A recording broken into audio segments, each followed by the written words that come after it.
xibaar yu wér te wóor ca tàng-tàng ba abonnez-vous pour ngeen di mën di jot suñuy vidéo. jërë ngeen jëf ci ànd gi ak ñun ci chaîne bii di Buzz 221 HD mbirum 8 milliards de francs CFA combat bu yees bu Lat Diop ci boppam daal di songo ginnaaw lépp at mu nekkoon en détention préventive moom Lat Diop daal di am ci novembre bi ñu weesu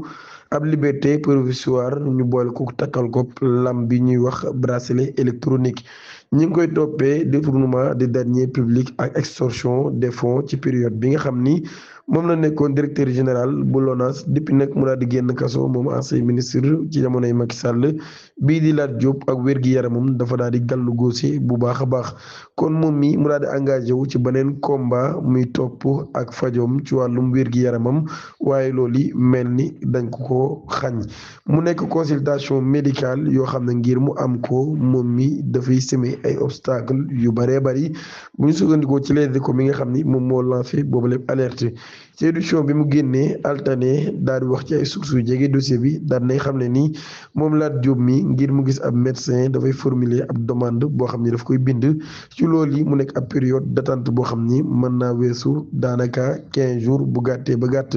bu consultation bi amee bu dee dafay amaat ay examen complémentaire moom Lat Diop mi dafay recommencer waat boobu lépp processus identique mu nekk ab requête bu yees daal di nekk ab attente tamit bu yees boo xam ne moom mi dina ko xaar nekk ci incertitude ba tey loolu yi la daal détaillé par ailleurs pour suivre Les Échos Lat Diop ci boppam daan nañ koy tere mu génn territoire national bi kon moom mi mënul amale ay voyage ca bitim réew rawatina ay rendez-vous yoo xam ne daf koo kale woon ngir lu jëm ci wàllum wér-gu-yaramam fële ca hôpital américain bu nekk ca Paris foofu fa lañ ko doon xoolee wér-gu-yaramam depuis ay at ci ay spécialiste yu nekk foofee entourage su ancien ministre bii di Lat Diop nag ñi ngi wane kon seenu kiitaange ak seenu njàqare ci ministre bii nga xam ne kon moo di Lat Diop ndax wax nañ ni lenn ci ay traitement ak examen yoo xam ne war na koo def amul ci réewum Sénégal dinaa ngeen abonné activer cloche notification bi te aimé vidéo bi jërë ngeen jëf